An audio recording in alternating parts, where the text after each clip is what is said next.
dialed is not in service at this time. Ladies and gentlemen, please take your seats. The show is about to begin. Good afternoon, all you lekker South Africanlings. Hey, lekker as in, don't be a dus. Be lekker. Anyway, guys, gotta laugh at this place, eh? Gotta laugh at South Africa. This is the Wayne G Show. This is Real Talk Radio, where the talk is always real. Anyway, guys, today I'm going to talk about something that is of huge importance to South Africans, hey? It's about keeping the lights on, keeping the fires burning, you know, keeping the electricity running through our plug points and powering up our lives and our businesses and, you know, our universe, really, you know. Where would we be without electricity? It's a crazy thought to have, but we've experienced it in South Africa, hey? We've had load shedding timetables pushed on us. Eskom se push, you know that app. Why? Because you got load shedding. And load shedding is an unknown entity in many countries, guys. They don't even know what load shedding is. You talk about load shedding to somebody in another country, a first world country, and they're like, huh? What's load shedding? But we know exactly what load shedding is, guys, and that's because one of our crown jewels, or ex-crown jewels, now basket case, Eskom, SOE, is in the toilet. Yep, our power utility that was once amongst the best in the world is now amongst the worst. Yep, we've had a big fall from grace, guys. From about the year 2000 onwards, Eskom started to collapse.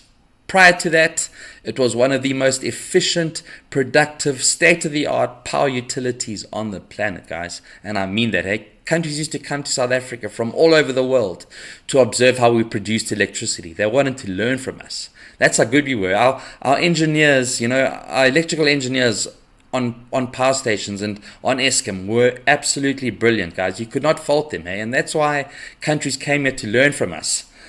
Now we've got to go and import things from Russia. Big deals. Big power deals from Russia. We're bringing in Russian nuclear energy plants, and oh my gosh, you know, what a fall from grace, hey guys. It's unbelievable, you know. Our power utility is on the floor with the rest of our SOEs, but Eskom's a big one, guys. Eishkom, whatever you want to call them, it is massive. It dwarfs all our other parastatals. Its debt at the moment currently is close to 500 billion rand. 500 billion rand in debt, guys. It's money that, again, it's monopoly table money, but there's not even that much monopoly in a monopoly box. 500 billion rand debt is huge. And, you know, at the end of financial year end in March 2020, we'd lost another 20.5 billion, hey? Even though we'd managed to do 200 billion rand. At the end of the financial year of 2020, Eskom utility was again sitting on 20.5 billion rand loss for the year, guys. That's massive, you know. And they even managed to do a turnover, they did a turnover of 200 billion, but still were unable to make 1 cent. They still ran at a 20 billion rand loss. It's crazy, and that's because, yep, we live in a socialist country, and socialist countries and parastatals do not work, guys. Unless you're a country like Sweden, Norway, etc., where those countries give to their economy. They understand the point of working for what you have. Everybody contributes and everybody benefits. Here, a few work and everybody tries to benefit, and that's the EFF way. You know, and it's like that with Eskom. That's why Eskom's in so much shit. They have a debtors book a mile long. So many people owe money. So many municipalities owe them money. And they're trying to claw it back now, but it's too late. There are thousands, hundreds of thousands of illegal electricity connections around South Africa. And these are all slapgats that are too lazy to work for the electricity. They want it for free. And I'm not talking about guys that are unemployed and unable to find work, which there are millions of in this country. I'm talking about parasites, people that are able to work but unwilling, and they want their electricity for free, they want their water for free, they want everything for free. It is a topic that really gets my blood hot because, you know, something that was working so efficiently and so well to be taken and stuffed up is just beyond reproach. It's beyond understanding. How does this happen? And I can think of one name. And I bet you thought of it too. Which name comes to mind when you think of somebody that has totally destroyed our economy? Yep, you're correct. Jacob Zuma. When Jacob Zuma came to power, he took South Africa as his own. He thought that he owned all the parastatals, he owned the economy, he owned all his ministers, and he was the emperor. Emperor Zuma. And Nkandla, his palace of joy, where swimming pools are fire hydrants or fire storage pits or whatever you want to call it. It's absolutely brilliant, guys. You can write 1,000,000 books on this kind of stuff here. You could actually not predict it. It's that bizarre, but it does happen. And Jacob Zuma came along and he took over Eskom and he started to control everything. He placed guys in positions of power. He made sure that the Guptas got all the contracts for the coal production, the coal manufacture, the coal transport, everything was handed over to them. You know, guys like Brian Molefe was so deep in Zuma's pocket and so deep in the pockets of Eskom, because it was all connected, guys. All the corruption that was going on at Eskom, all the inflated invoicing, the corrupt tenders, everything that was being done at Eskom was under the authority of Jacob Zuma, and it was spread, you know, from Jacob Zuma, it went linear, and it was just progressive. It spread like a cancer. And that's what happened, guys. That's how Eskom ended up in the trouble that it's in. That's how South Africa has ended up trillions of rand in debt. It's thanks to one man, Jacob Zuma, because the fish rots from the head, and we had one ugly shower head. Eh? That shower head was not only physically ugly, but he was ugly inside. And he took this country for a huge ride that we're going to take years and years and years to recover from, guys. Good old Cyril, whatever, good luck to him too, hey? He's going to need it. But yeah, so Eskom has significant operational challenges. You know, all the current... Big plane flying overhead. We're just going to wait for it to pass. That plane sounds like it's running on Eskom coal, actually. Not fuel. Jeez. Anyway, we'll wait for it. It's nearly gone. Couldn't control that, guys. It was just part of the deal. This is Real Talk Radio, so we're going to be interfered with. Yeah, so, as I was saying, Eskom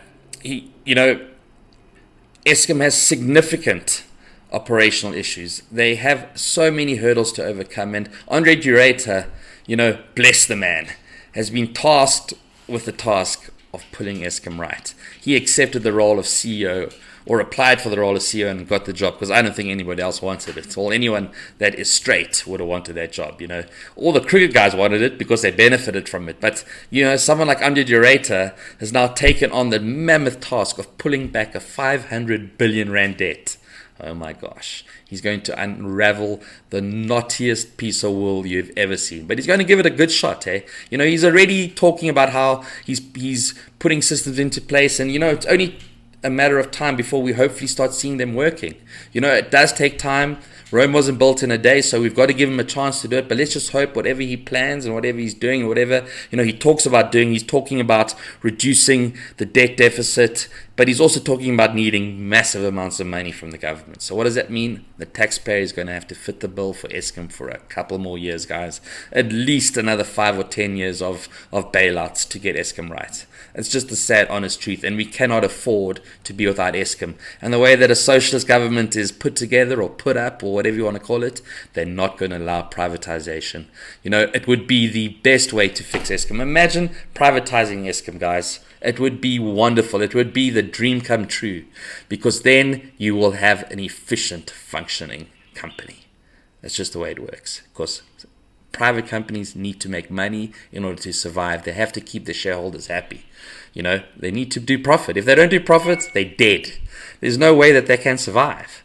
It's not like an SE that just gets a bailout. So yeah, I wish him well here. I wish Andre de Ruyter all the best for what he's going to do in Eskom, and I hope that he's able to bring it right, because, yep, we need the lights on, and we need to do something about it, guys, every one of us. And these lazy asses sitting in their homes, drawing on power that's illegally connected, he's got to just go and take it all out. And if they burn tires and throw their toys, that's what socialists do anyway. Look at America, guys. They're burning America down because they're not happy in the streets. It's a socialist way to protest when they don't get something for free. Hey, isn't that a spoiled brat? Isn't that what a spoiled brat does? When they don't get something their way, they throw their toys and they burn things. Makes me absolutely crazy. Hey, that they want everything for free. They are not willing to work for anything. They're not willing to contribute to anything. They're not willing to even, pay for electricity. They think that electricity production is free, when in South Africa, electricity production is so expensive that even if you are paying for it, I'm telling you right now, you're getting it at a reduced rate. It's actually more expensive to produce than you're currently paying for it. So expect some big hikes as well in tariffs, because I can't carry on this way, guys. We've got Medupi, Kuseli, we've got big power stations that have taken years and years and years to build, with things falling back on deadlines. No deadline has been met on that. And it has cost billions and billions more to produce. So yeah, guys, that's my story on Eishkom today. I wish it was good news, but I do have a lot of faith in Andre. I think he's going to do whatever it takes to bring it right. So let's give him a chance, let's support him, and let's pay for our electricity. Hey? If we all pay for our power, we'll get power. It's that simple, guys. That's my talk for today, guys. This is the Wayne G Show. This is Real Talk Radio, where the talk is always real. Peace and love.